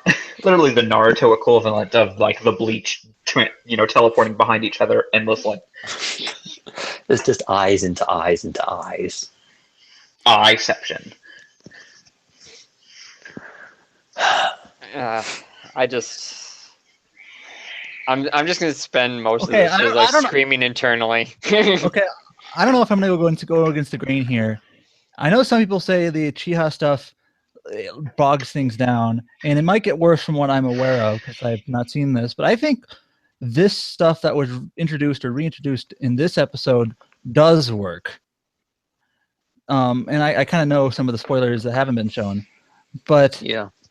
So I gather a lot of this was reshown from part one. Like I think, like the scene with them not in the room but on the street was almost lifted from a previous flashback. Yeah, basically 1-to-1. But like, so first of all, it gives Itachi.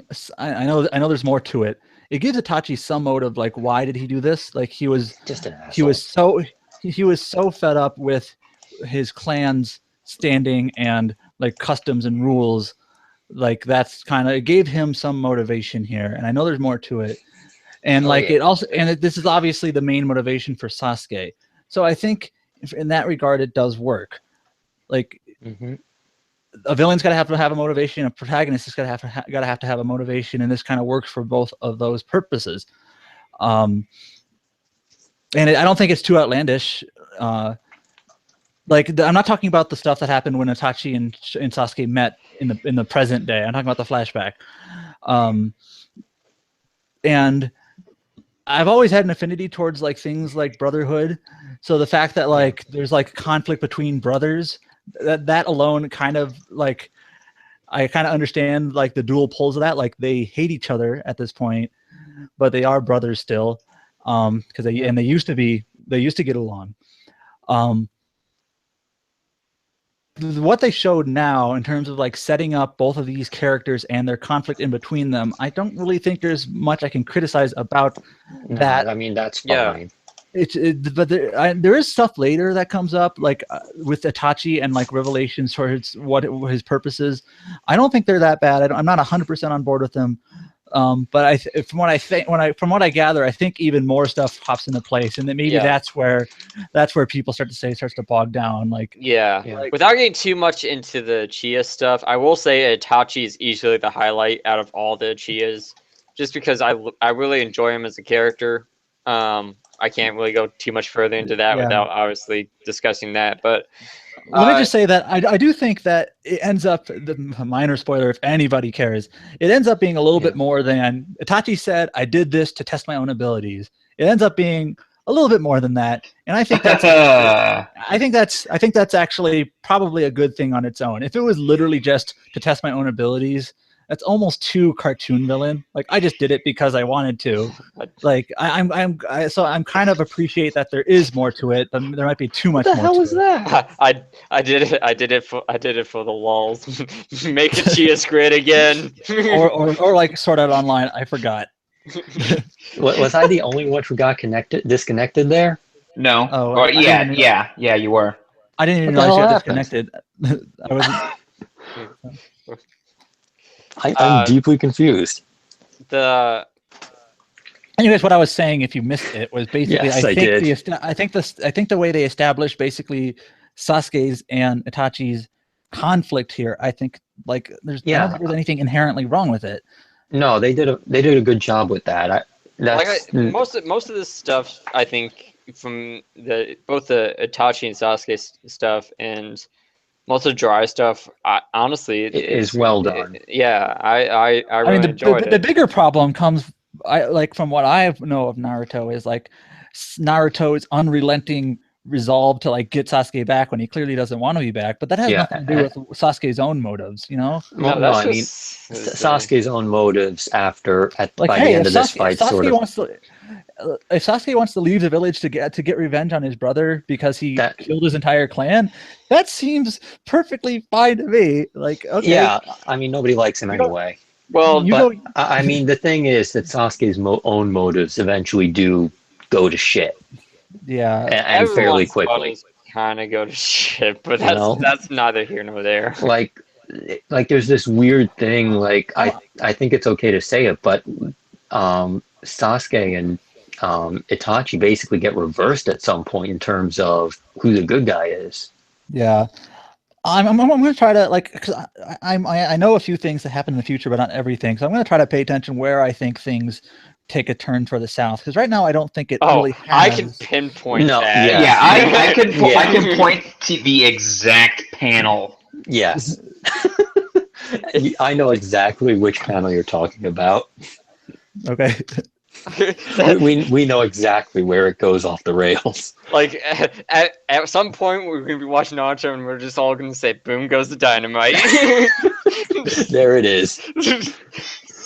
Meanwhile, Sage is like, "What?" That's basically how everyone's reaction reading the manga was. Yes. Okay.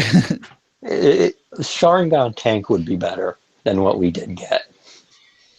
But do you remember the Sharingan tank? I don't remember I know the joke Sharingan tank. I don't remember. There was a spoiler about the time that everything went to shit in Naruto, about how what was it? Basically, Toby was going to show up in a Sharingan tank. That was like there's a Sharingan tank, and everyone's like a tank with a Sharingan on it. And someone made a picture of Toby and black and white guy on a tank with a Sharingan tag where the cannon hole was. It's like, Sharingan tank, motherfuckers, what are you gonna do now? Yeah, and it's like, this is what we're getting? And then everyone's like, no, that's bullshit, that's horrible. And then the actual chapter comes and everyone's like, why couldn't we have got the Sharingan tank instead? That would have been better. But I was also saying on the previous episode that I think we were talking about how like One Piece does longer form structure things much better than Naruto does. But we were also saying, or at least I said, it seems like one of the things that Naruto tried at least to put some thought into in terms of like a longer overarching plot arc was this Sasuke Itachi conflict, and we're finally at the point where they're like literally like in battle with each other, right? And like I think up to here it's fine. Like they met.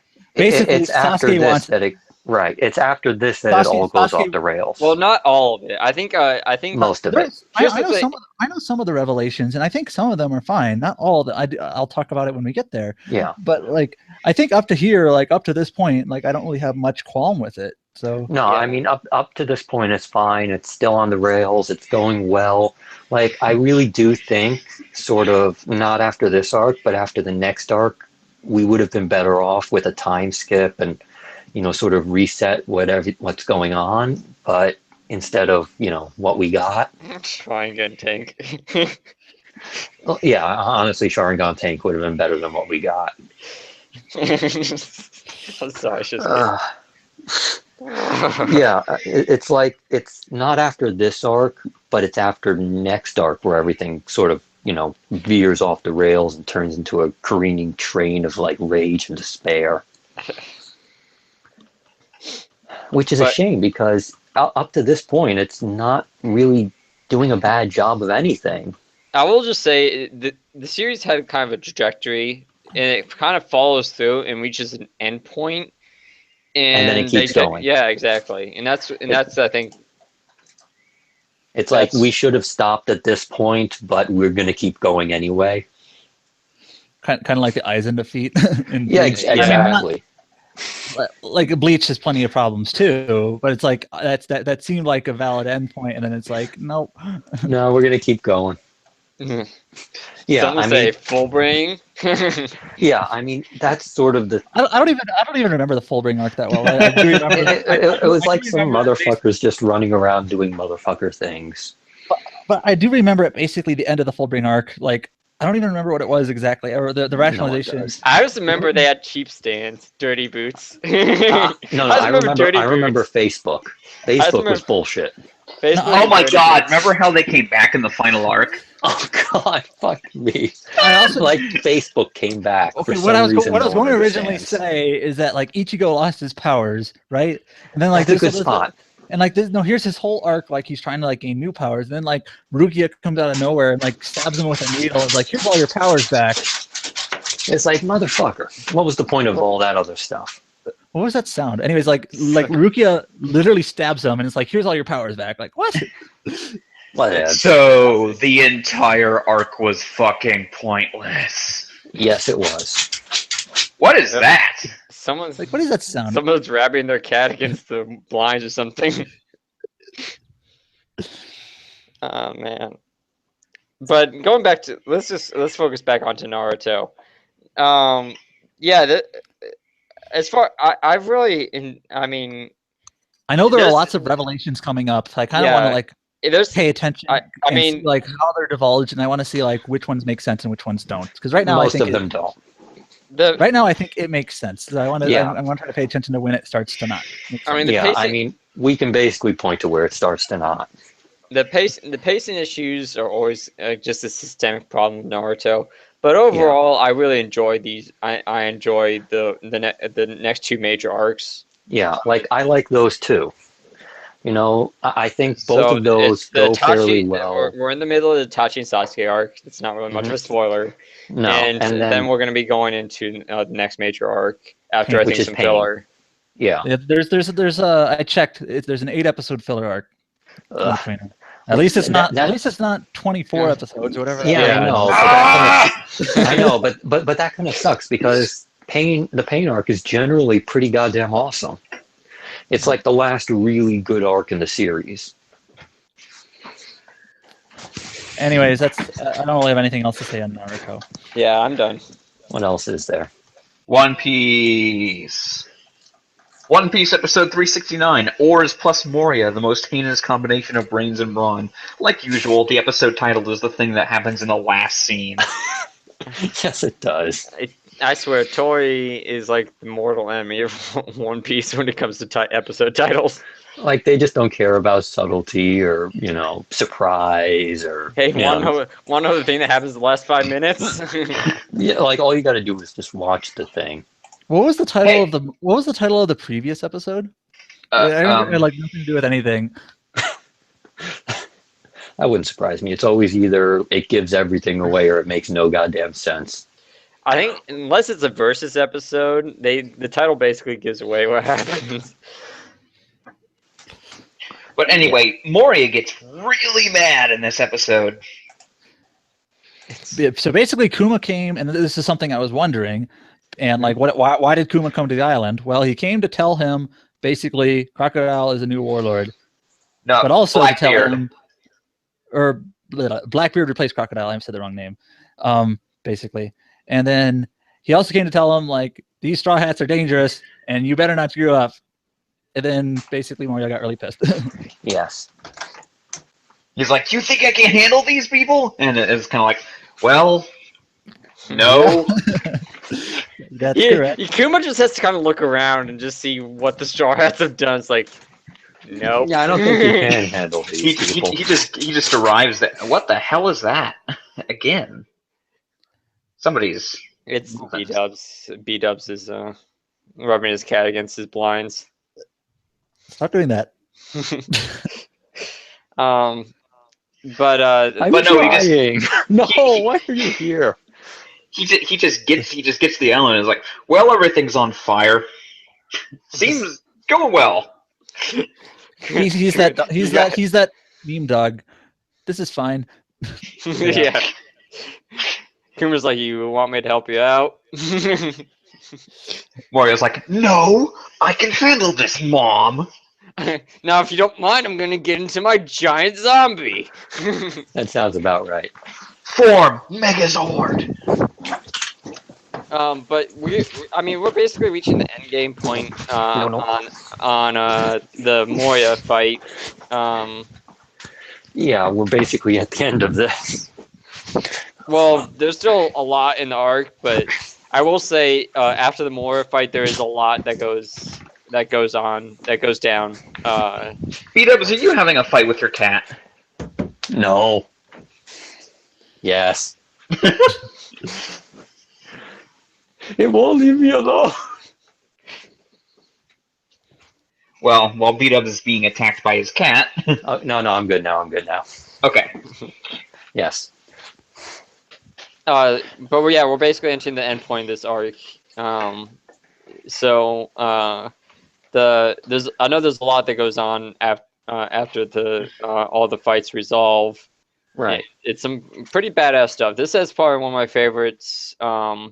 End of arc, kind of things, because there's a lot of stuff that doesn't pay off for right away ever. So you're not kidding. One of the things literally is just starting to be relevant again. Yeah. And there's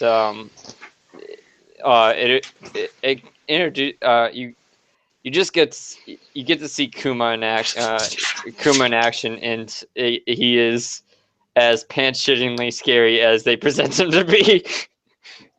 Ooh, the episode we should end on this year, if there's regular Toonami on the 17th, should be a good one. Yeah, I'm looking forward to it. I mean, I can say it right here because the title is just kind of really generic, but the conclusion arrives. Deliver the finishing blow. That's not, spoilerific at all. No, that's super generic. Yeah, it's ultra generic. Anyway, but what else happened this episode? I kind of dozed off during it. I mean, it's really just the Moria conversation. Yeah, it was also Zoro screwing around with his new sword. He's like, "Wow, look at how cool my sword is! It's so cool." Since Raxus wasn't here, maybe he'll be amused. So, to me, I'm the only person who's not familiar. First of all, what is that sound? That's me. The cat's winning. Are you throwing your? Are you No. I'm imagining you're on your laptop with your microphone. And you're on a trampoline or something. No. I was moving around. Okay. Anyways, are you on your phone? He's running around his apartment to escape from his cat. I'm using my phone.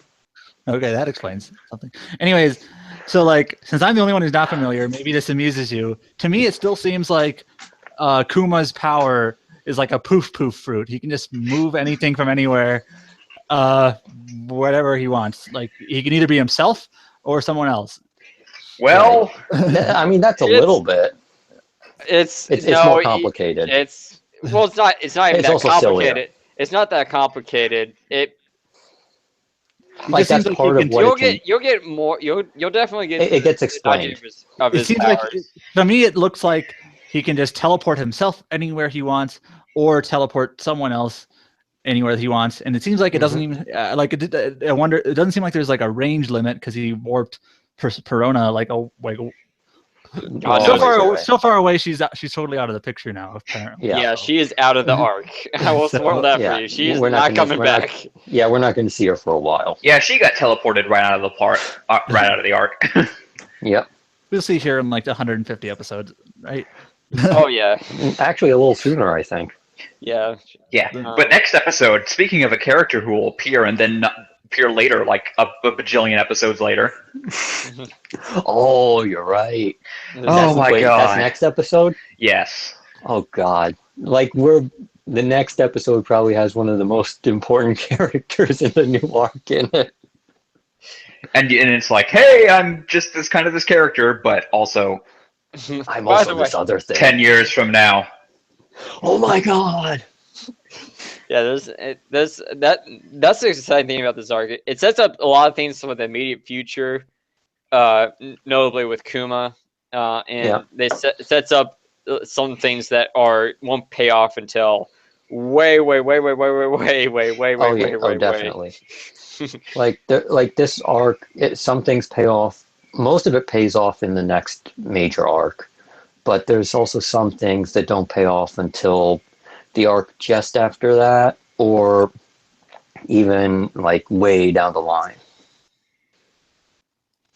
Well, my favorite. That's One Piece, so yeah, pretty much.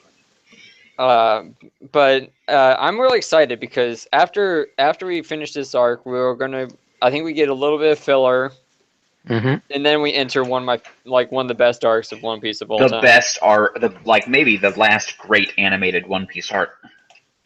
Yeah, I mean, after that, it's basically in terms of this episode's good, that episode's good, so on and so forth.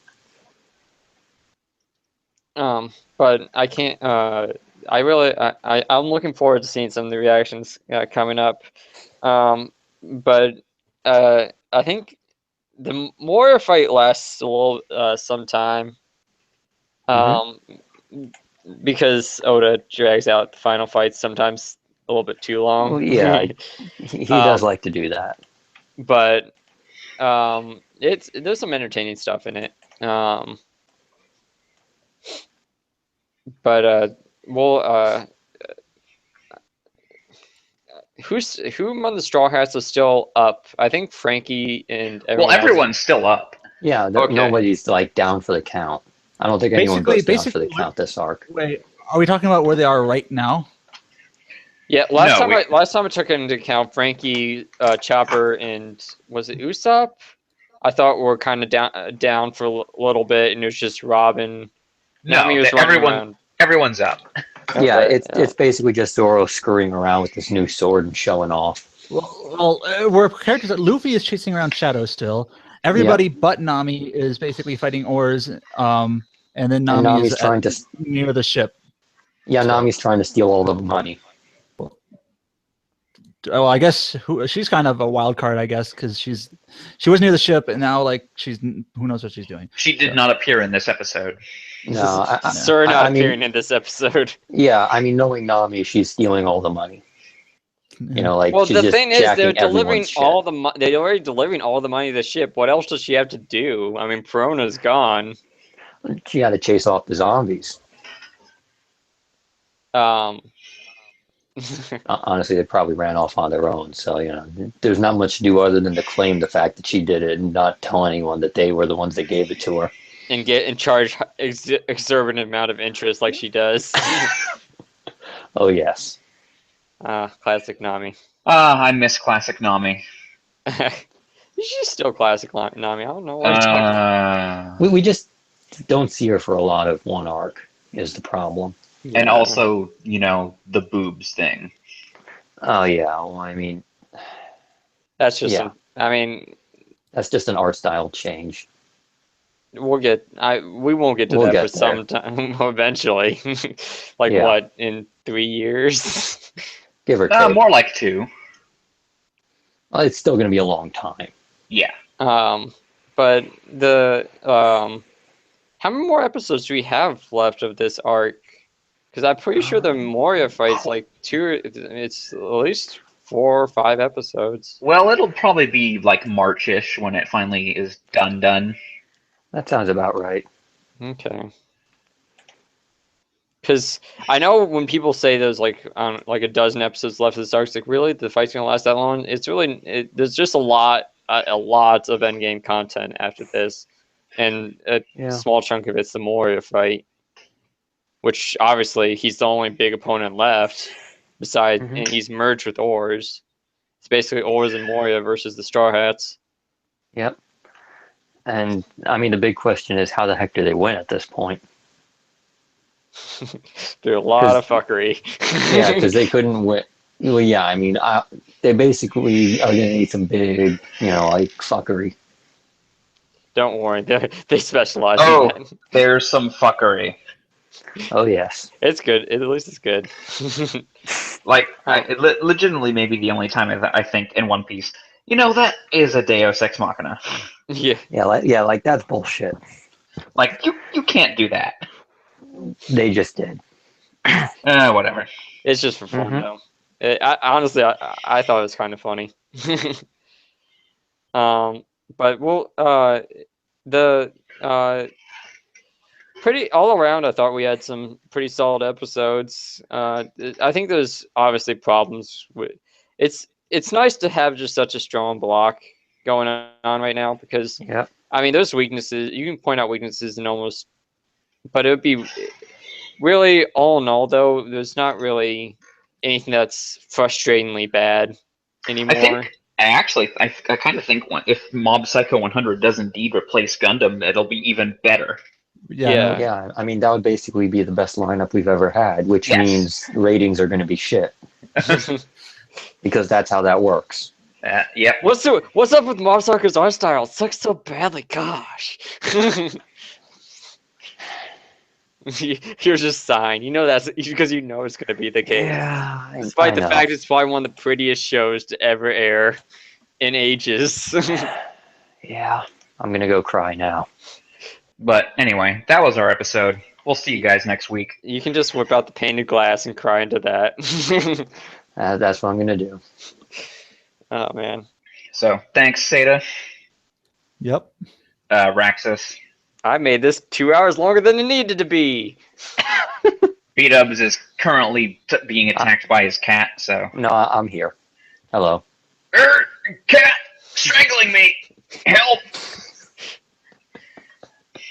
We'll be back next week, where C-Kohler will replace B-Dubs on a permanent basis. Wait, what? Rip B-Dubs killed by his cat. Wait, what happened now? You're gonna be killed by your cat. When did this happen? In about 10 minutes. Well, thanks for the warning. Bye! Bye. Bye. Yeah.